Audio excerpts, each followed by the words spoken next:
चलिए सब साथी को गुड मॉर्निंग। जितने भी हमारे टीचर ऑफ बिहार 2.0 के जितने भी साथी हैं और सभी बिहार वासियों को गुड मॉर्निंग, जय हिंद सबको। तो आज जुड़ने का मेन कारण जो है कि आप लोग के साथ जुड़ना है और कुछ मुद्दा है जिस पे आज बात करेंगे। तो जैसा कि आप लोग को मालूम होगा कि जो अभी जो NIOS का जो DLED का जो मैटर अभी जो चल रहा है, जिसका जजमेंट आया है, उस पर पहले के वीडियो में हम बात कर चुके हैं। तो उस पर तो कुछ विशेष जानकारी रहेगा, उसी पे बात करेंगे। और जो जानकारी आप लोग को दे दिए हैं उस पर पुनः बात नहीं करेंगे। तो थोड़ा सा बात कर लेते हैं कि जो NIOS का जो DLED का मैटर है, जो माननीय सुप्रीम कोर्ट से आदेश आया है, तो उसमें जो BPSC PRT से यानी कि जो बाहर किया गया है, यानी कि NIOS DLED वाले को इनवैलिड किया गया है कि वो अब शिक्षक नहीं बन सकेंगे, क्योंकि वो जो है वो 18 मंथ का कोर्स था, तो उसको जो है अमान्य घोषित कर दिया गया है, ये हमारे सुप्रीम कोर्ट के द्वारा। तो एक आप लोग को न्यूज़ देखने को मिला होगा कि जो केंद्रीय विद्यालय का एक नोटिस वायरल हो रहा है, उसमें भी आप लोग देखिएगा कि उसमें बताया गया है नोटिस के माध्यम से कि जो भी NIOS से DLED किए हुए हैं उनको अभी फ़िलहाल उनका रिजल्ट पर रोक रहेगा। जैसा कि NCT का अगर कोई गाइडलाइन नहीं आ जाता है, जब तक उस पर रोक रहेगा।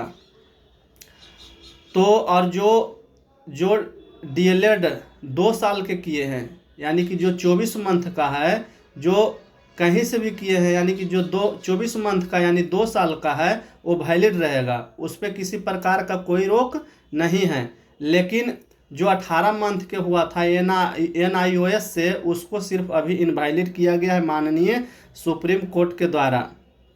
ये जानकारी आप लोग को तो हो ही चुका होगा। चलिए कुछ विशेष बात करते हैं आप लोग के साथ, क्योंकि जब हम जुड़े हैं तो कुछ विशेष जानकारी लेकर ही जुड़ते हैं, ऐसे तो जुड़ते नहीं हैं। तो आप लोग को कुछ विशेष जानकारी देने का प्रयास करेंगे।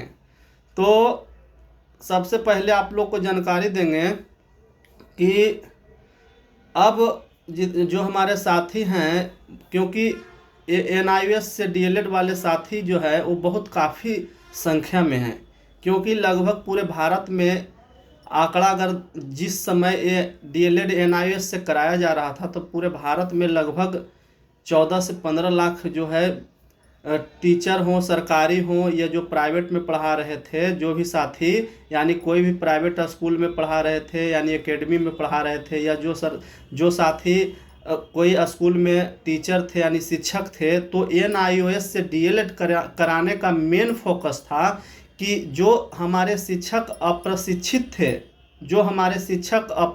अप्रशिक्षित थे, उनको इस NIOS DLED के माध्यम से प्रशिक्षित करना था।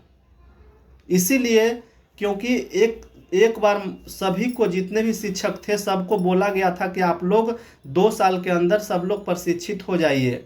लेकिन संस्थानों में, जो हमारे प्राइवेट संस्थान है जो कि DLED करवाती है, वहाँ कम सीट रहने के कारण, जैसे कोई भी अगर प्राइवेट संस्थान है वहाँ 200 सीट रहती है मैक्सिमम, किसी में 100 सीट रहती है, उसके अप्रूवल पर है कि कौन से संस्थान में कितने सीट हैं।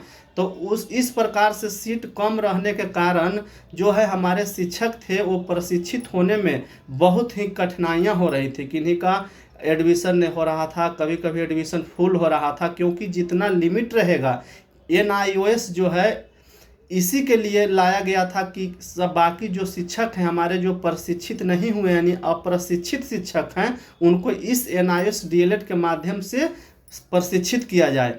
यानी कि प्रशिक्षित होंगे तब वो जो है बच्चे को अच्छे एजुकेशन देंगे, यानी पढ़ाने का उनका अच्छा तरीका होगा, उनका मानसिक डेवलपमेंट जो है अलग ढंग से करेंगे, इसीलिए एनआईओएस डीएलएड को लाया गया था। ये भारत सरकार के द्वारा चलाया गया था।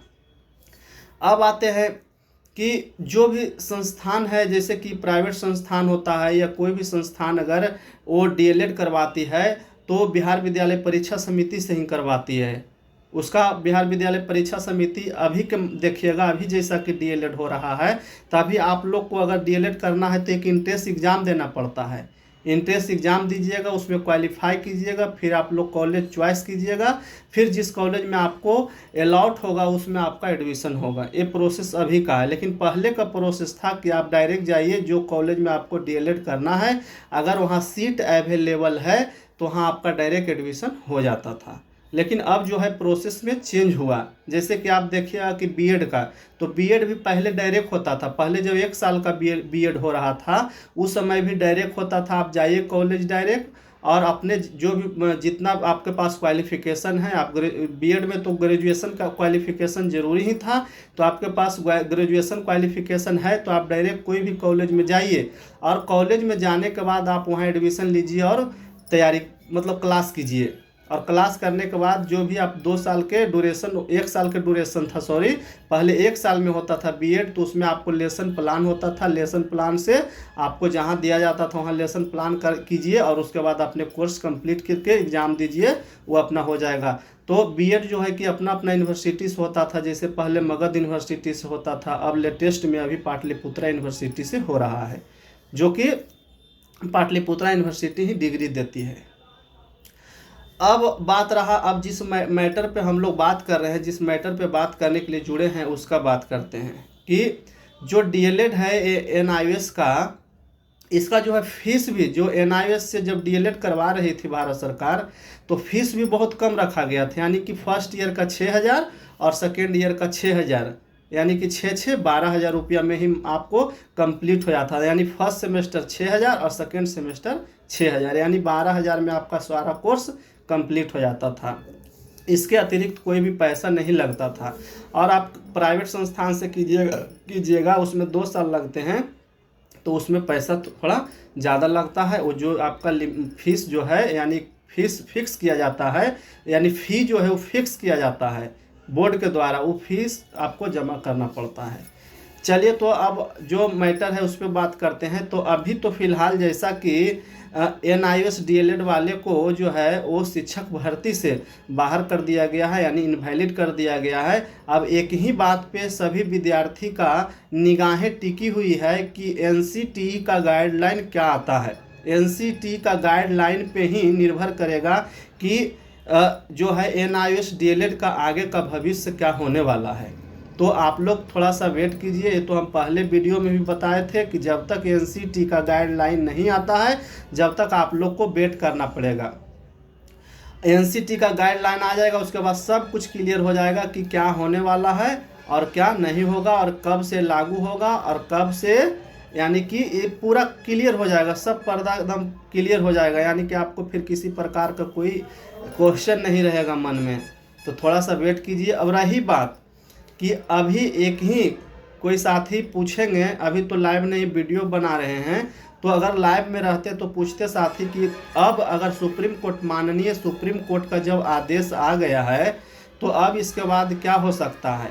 तो जैसा कि हमारा जानकारी है, व्यक्तिगत है, कि एक एसपीएल होता है या रेवेन्यू पिटीशन होता है, यानी कि एसपीएल दायर होता है कि इस पर पुनः विचार, यानी पुनः विचार याचिका दायर किया जाता है कि महोदय आप, एक पिटीशन दायर किया जाता है कि महोदय इस पर पुनः विचार कीजिए। एक पिटीशन दायर होता है।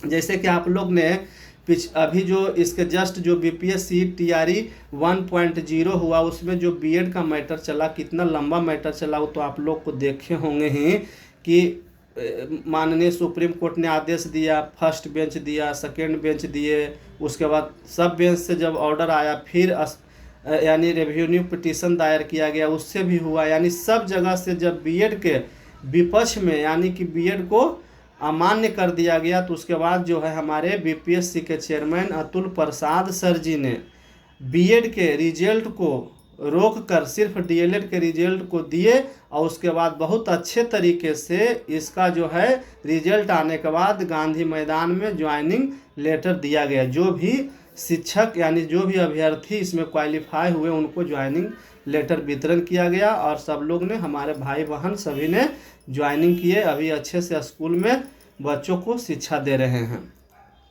तो इस पे अब देखिए आगे क्या होता है, क्या रणनीति है, वो तो आप आगे देखिए क्या होता है, आप लोग इंतज़ार कीजिए।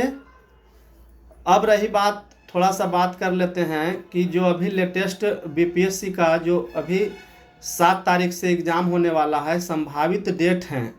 जब इसका संभावित डेट नहीं तो बीपीएससी के साइट पे कंफर्म है कि कब कब एग्ज़ाम होंगे, लेकिन एडमिट कार्ड आ जाने के बाद ये और कंफर्म हो जाएगा कि एग्ज़ाम जो है, एग्ज़ाम डेट तो कंफर्म है ही, लेकिन आप लोग को एडमिट कार्ड आ जाएगा तो सेंटर भी आप लोग को कंफर्म हो जाएगा। इसलिए थोड़ा सा और वेट करिए, 1-2 दिन में आप लोग को एडमिट कार्ड देखने को मिलेगा। इसलिए बीपीएससी का सरकारी साइट जाकर आप लोग वेरीफाई यानी देखते रहें, उसको निरीक्षण करते रहें आप लोग कि कब तक आता है। और जैसे ही एडमिट कार्ड आएगा हम आप लोग के साथ जुड़ेंगे और फिर आप लोग को बताएंगे कि एडमिट कार्ड आ गया। अब एक चीज़ थोड़ा सा सब भाई को और जितने भी हमारे भाई और बहन हमारे इस वीडियो को देखेंगे उनसे मेरा एक अनुरोध कहिए या छोटा भाई समझकर जो भी आप लोग से आग्रह है कि अब बहुत कम ही समय है। हम लास्ट में एक बात बार बार बोलते हैं कि अब बहुत कम ही समय है, इसलिए आप लोग अच्छे से तैयारी कीजिए और अच्छे, अब तो जो होना है होगा ही, लेकिन आप लोग अभी भी टाइम है। जब तक एग्ज़ाम सेंटर पर नहीं जाते हैं जब तक आप लोग तैयारी में लगे रहिए और रात दिन लगे रहिए।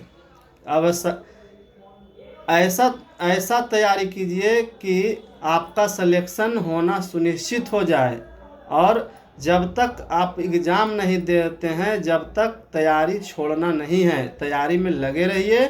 बाकी हमारे बीपीएससी के चेयरमैन अतुल प्रसाद सर जी बहुत ही एक्टिव हैं, वो एग्ज़ाम तय सीमा समय में लेंगे। तो अगर किन्हीं भी साथी का किसी प्रकार का और कोई क्वेश्चन रहेगा कि कुछ अगर पूछना रहेगा तो आप लोग कमेंट कीजिएगा, हम आपका जवाब नेक्स्ट वीडियो में देंगे। तो एक थोड़ा सा और 2 लाइन और बोलेंगे बस 2 मिनट कि एक जो बीएड का मैटर था, जो छठा चरण जो जिस समय बहाली चल रही थी उस समय एक याचिका दायर किया गया था वो पटना हाई कोर्ट में। उसका भी जो है वो याचिका को सुरक्षित रखा गया है, यानी उस पर भी सुनवाई होगा।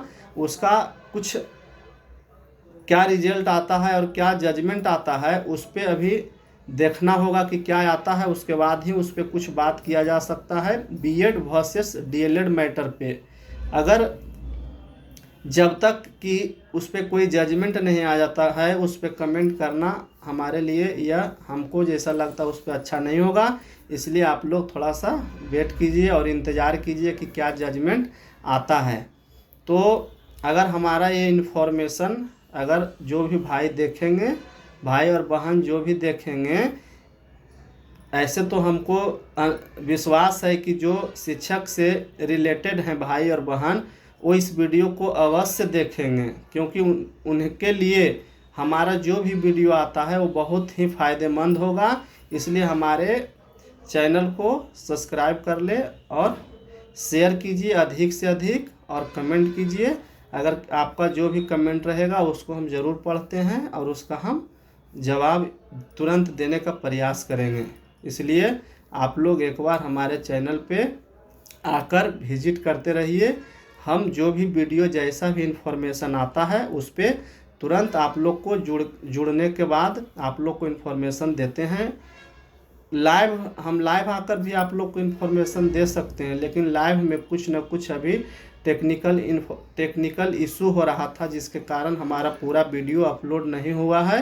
इसी के कारण जब भी लाइव आ रहे हैं तो थोड़ा सा 5, 6, 10 मिनट जो भी है वीडियो अपलोड होता है, बाकी बीच का वीडियो अपलोड नहीं हो रहा है, इसलिए थोड़ा सा कठिनाई हो रही है। तो जैसा अगर लाइव में भी क्लियर हो जाएगा, टेक्निकल जो इशू है वो अगर ख़त्म कर लिया जाएगा तो उसके बाद हम आप लोग के साथ लाइव भी जुड़ेंगे। चलिए, इसी के साथ आप लोग को बहुत बहुत धन्यवाद। अधिक से अधिक शेयर कीजिए, सब्सक्राइब कीजिए और कमेंट कीजिए। धन्यवाद सब लोग को, नमस्कार और जय हिंद। अच्छे से तैयारी कीजिए।